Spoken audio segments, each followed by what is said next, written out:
At the end of last year, I visited Tokyo for the first time and tried to see everything it had to offer in my 5-day stay. Did I succeed or even come close? Absolutely not, but I gave it my best shot, walking over 10 miles a day through its dense urban jungle to see tons of things I've always wanted to, and discovering a bunch of hidden gems along the way. I'm about to show you everything my partner and I did, but seriously, if you're even considering traveling to Tokyo, just go ahead and book your flights. You'll be happy you did when you're seeing this city with your own eyes. The iconic landmarks, neon lights, huge crowds, delicious food, the list is pretty much endless.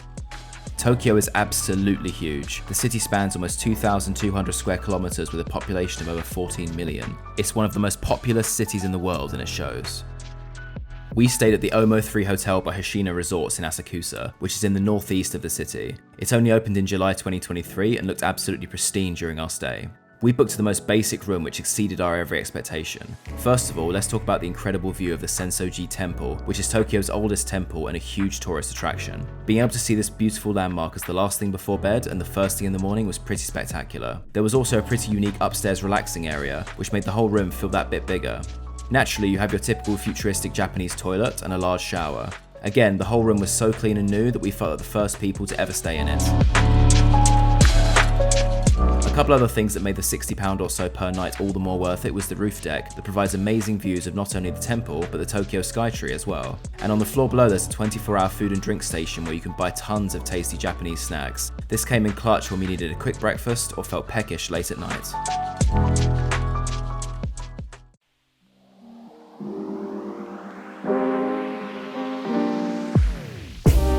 Sensō-ji Temple was first founded in 645 AD and is brimming with history and culture. The grounds themselves are also huge. What you're looking at here is the Nakamise Dori, that's the street approaching the temple lined with around 90 shops selling snacks, sweets, and other souvenir-worthy goods like beautifully designed postcards or fans. Unless you're coming early in the morning or late at night, the street will probably be packed. Over 30 million people visit the temple each year. You'll see a few giant lanterns during your visit. Fun fact, they're incredibly heavy, with the one hanging at the Kaminaramon gate entrance weighing 700 kilograms. As with most Japanese shrines, you can get your fortune to find out if you're lucky or unlucky, and make a prayer or wish for good fortune. Pro tip, if you want to get an incredible view of the Sensō-ji Temple and the Tokyo Skytree, go to the Asakusa Culture Tourist Information Center.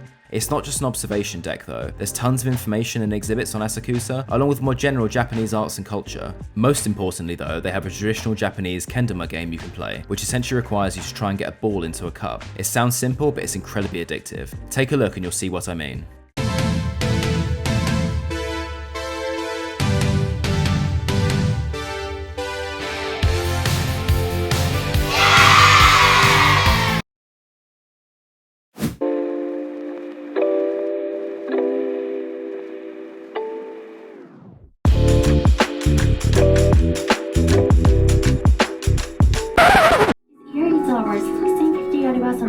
We will soon leave the main deck, which is 150 meters high.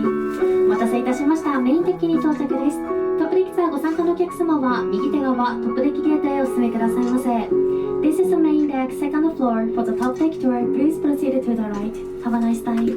When someone mentions Tokyo, the first thing I think of are those stunning images you see of Tokyo Tower's iconic orange glow in the city's skyline. So we had to go on our first night there to see if it's really that beautiful. And yes, it is. We went on Halloween, so there was a pretty cool light show on the main deck, which stands at 150 meters. It's no secret the tower's design is based on the Eiffel Tower, but it's actually 9 meters taller and significantly lighter. It was originally built as a broadcasting tower for radio and television, although it's not used as widely anymore. Fun fact, the tower is repainted entirely every 5 years, and it takes 28,000 litres of paint to do so. It will next be repainted this year. Besides the great views, there's plenty to see and do on the main deck, including praying at the tower's very own Shinto shrine. The top deck is 100 meters taller and offers even better views. The only downside is you're viewing everything through glass, so taking good photos if you visit at night is pretty much impossible.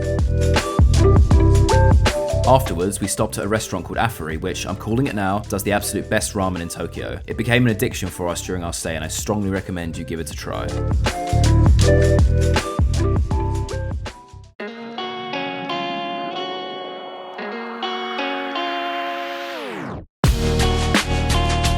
Shinjuku is a huge commercial ward in Tokyo, with one of its most famous spots being the iconic Red Gate of its Kabukicho district. There's tons of shops, bars and restaurants here, along with countless neon signs that look absolutely incredible at night.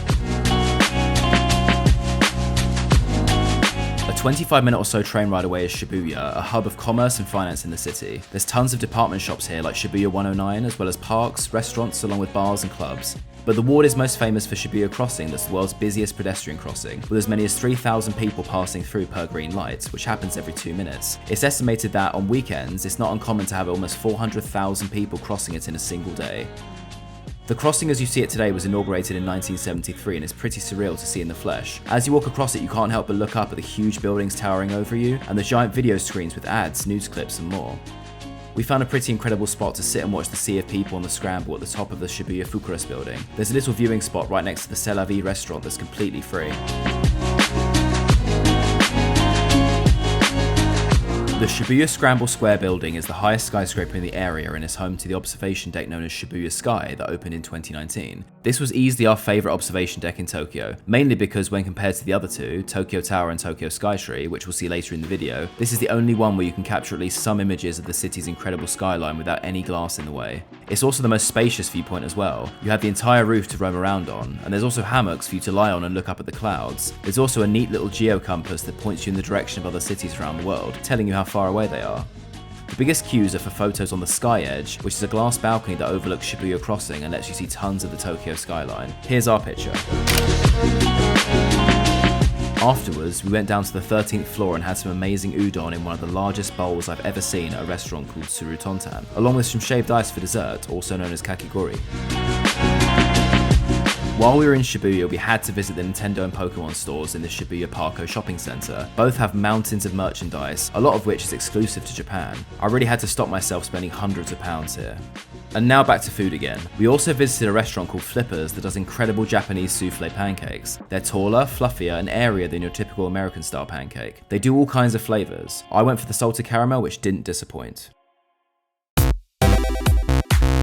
Akihabara is the epicenter of otaku, which is an all-encompassing Japanese word for anime, manga, and video game culture. It's immediately recognizable for its array of billboards featuring popular characters from across all three categories, along with its giant video game arcades and retro game stores. Another telltale sign you're there is you'll see streets lined with women dressed up as maids, handing out flyers for maid cafes in the area that are essentially cosplay restaurants. A couple things I'll highlight here. The first is the sheer size and scale of the arcades. We went inside one of the Geigo branded ones that had 7 or so floors filled with teenage and adult men and women who had become experts at one or multiple games there. Seriously, there were a group of teenage boys all sitting in racing chairs, shifting gears and hurling the steering wheel around as if they were drifting in real life. The variety and condition of the arcade machines was pretty incredible. It really felt like stepping back into my early childhood, and I could have easily spent hours and hours playing in there. And then there was Super Potato, a 3-story retro game store that has a huge selection of games and consoles. There's tons of great stuff here, and so much of it took me on a nostalgia trip, like seeing Pokémon Yellow, Blue, and Red Game Boy cartridges, PlayStation 1, 2, and 3 consoles, along with games like Tekken Tag Tournament, Grand Theft Auto 3, and so much more. The prices in Super Potato are higher than in some of the lesser known retro game stores out there, but it's still definitely worth a visit if you're a collector. Another thing to note is the condition of games and consoles is excellent. Everything is individually wrapped and individually priced based on its condition. There were even some games that were still factory sealed, like Final Fantasy Tactics on the original PlayStation going for about £170.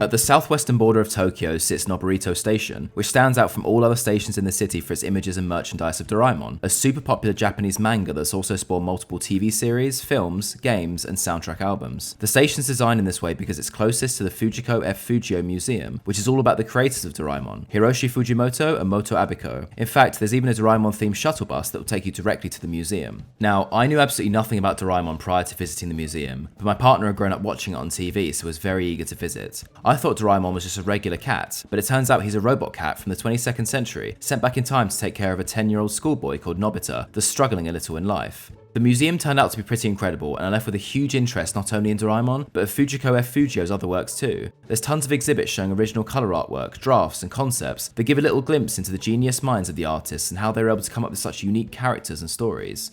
There's also a reading area where you can sit down and read manga. It's all in Japanese, of course, but we really enjoyed flicking through a few editions and admiring the artwork in each. The rest of the museum is very accessible though. There's audio guides for everything on show that did a great job at underlining to me just how popular these artists, and particularly Doraemon, are in so many parts of Asia and beyond.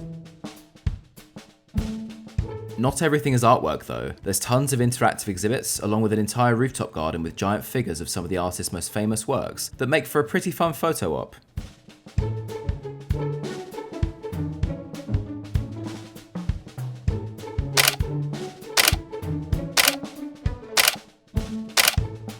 It wouldn't be a proper museum without a restaurant serving food themed around the artist's most famous characters either. Doraemon famously loves dorayaki, a Japanese treat that's essentially a couple of pancakes sandwiched together with red bean paste in the middle. Naturally, we ordered them and they're absolutely delicious, as you can see from Grace's reaction here. I also went for a Doraemon cream soda, which even came with a themed coaster. For our main, we shared a curry decorated in the face of Doraemon, which was also incredibly tasty.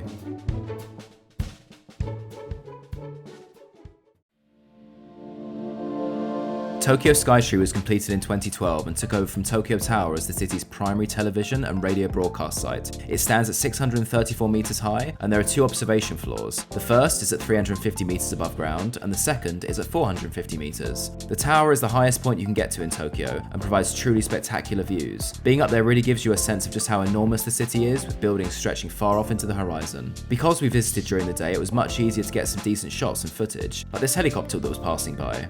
I'd also really love to go back and see what the view's like at night. There's a shopping centre called Tokyo Solomachi right next to the Skytree that has tons of great places to eat, like this cafe themed around Nintendo's Kirby. Naturally, the menu is loaded with food that not only looks super cute, but has tons of nods to games throughout the series. We didn't eat there ourselves, but we could see that loads of effort had gone into the decor of the restaurant as well, like having the series' iconic wispy woods tree in the middle. There's also a gift shop in the restaurant, as well as another dedicated Kirby store in the shopping centre with tons of exclusive merchandise.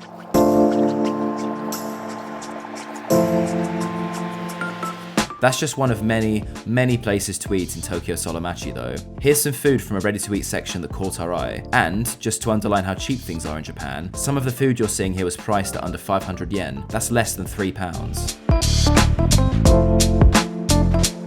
Later in the day, we went back to Shibuya to visit the Meiji Jingu shrine that's dedicated to Japan's Emperor Meiji, who ruled from 1867 to 1912, and his wife. The shrine was completed in 1921 and is located in a beautiful forest that's next to Yoyogi Park. There's tons of great stuff to see when you're having a wander around, like this giant torii gate. We also saw a group of students practicing kenjutsu, or Japanese sword fighting, and some huge barrels of sake donated to the shrine, which is an alcoholic drink made from fermented rice. There were tons of great designs on show here.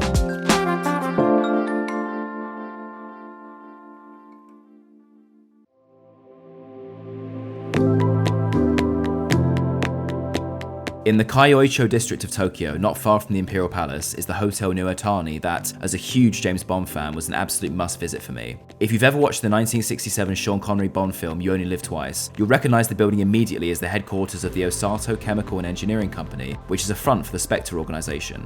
As someone who's lost count of how many times they've watched the film throughout their life, it was incredible to see the building in person, and its gardens, which are also seen in parts of the film. It's nothing out of the ordinary unless you're a Bond fan, but I wanted to call it out nonetheless. We did also visit the Tokyo Imperial Palace during our stay, which is the official residence of the Emperor of Japan, which, since 2019, has been Emperor Naruhito. The palace grounds and gardens are huge and are built on the old site of Edo Castle, which was the former name for Tokyo until it was changed in 1868. The east gardens of the Imperial Palace are free to explore during the day, but if you want to see more of the palace, you can do a free guided tour by queuing at the palace's Kikyomon Gate, which is located to the east side of the grounds. There are 2 tours each day, at 10 AM and 1:30 PM, with tickets handed out on a first-come, first-served basis, so it's worth getting there an hour to an hour and a half before the tour starts to make sure you secure a place. Our tour guide was extremely knowledgeable and gave us lots of detail about some of the buildings on the grounds, like the Chowadan reception hall you see here. While we were outside, we got to see a couple of foreign officials welcomed in and out via a luxury-looking carriage that reminded me of the kind of pomp and pageantry you'd see at a British royal family event. There's lots of other stunning architecture to see on the tour, like the 3 remaining keeps from Edo Castle from its original 11, each of which looks beautifully traditional, particularly their roof designs. It started to rain as our tour concluded, and we took that as a sign to head inside and get some more food. We stopped at a restaurant called Gonpachi Nori-Temaki in the Harajuku area near Yoyogi Park. It specialises in temaki, which is a longer and thinner type of sushi. The best part about this restaurant for me is the fact you don't have to have fish. Instead, there's a huge menu full of options like chicken, egg, beef, avocado and more. Once you've ordered, you can watch it be prepared from a chef right in front of you before they serve it up. This was easily one of our favourite restaurants in Tokyo. The staff were all super friendly and had a jovial vibe, and the food was seriously tasty. It was so good we kept ordering more and more of it. Oh, and they also had some excellent fried chicken too. In short, definitely give this one a try during your stay.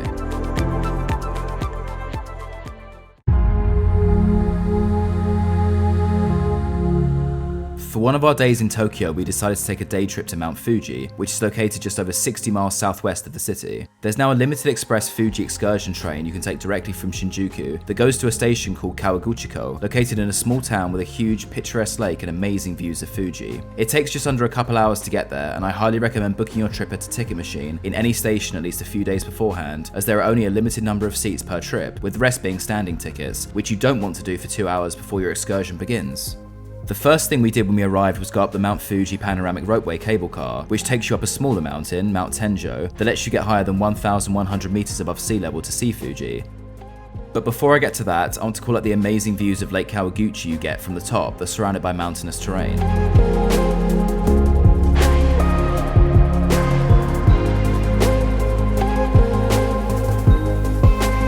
Unfortunately for us, Fuji clouded over shortly after we arrived, so we didn't get to see the active stratovolcano in its 12,000 plus foot entirety, but even still, seeing its giant base alone was pretty awe-inspiring. There's a bunch of other things you can do at the viewpoint, like buy souvenirs, food, or go on a swing while looking at Japan's tallest mountain.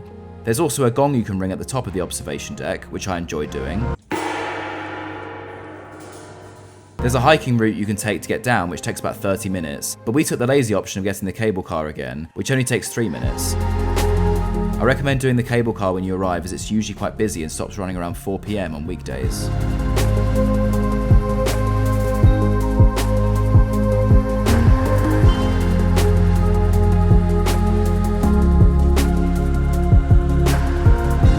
There's a variety of boat trips you can do on Lake Kawaguchi. You can opt for a pedalo in the shape of a swan if your legs are feeling strong, or perhaps a speedboat is more your thing. We opted for the sightseeing boat that had the relaxed vibes of the swan boats, only without the leg ache afterwards. The boat goes about 3/4 of the way across the lake before heading back, which takes about 20 minutes and costs 1,000 yen, which is about £5. It would have been great to have been able to see Mount Fuji in all its glory for the duration, but it was still a nice relaxing journey with great views all around.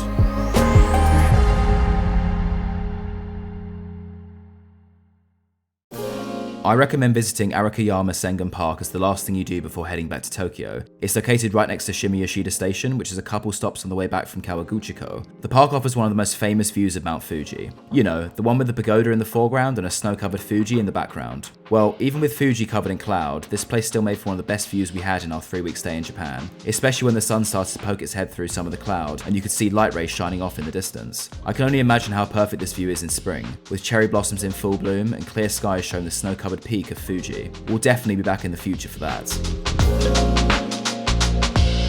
There's a peaceful little path that takes you back to the base of the park where you'll find a shrine. I'm sure the largest proportion of wishes there are about improving the visibility of Fuji on cloudy days.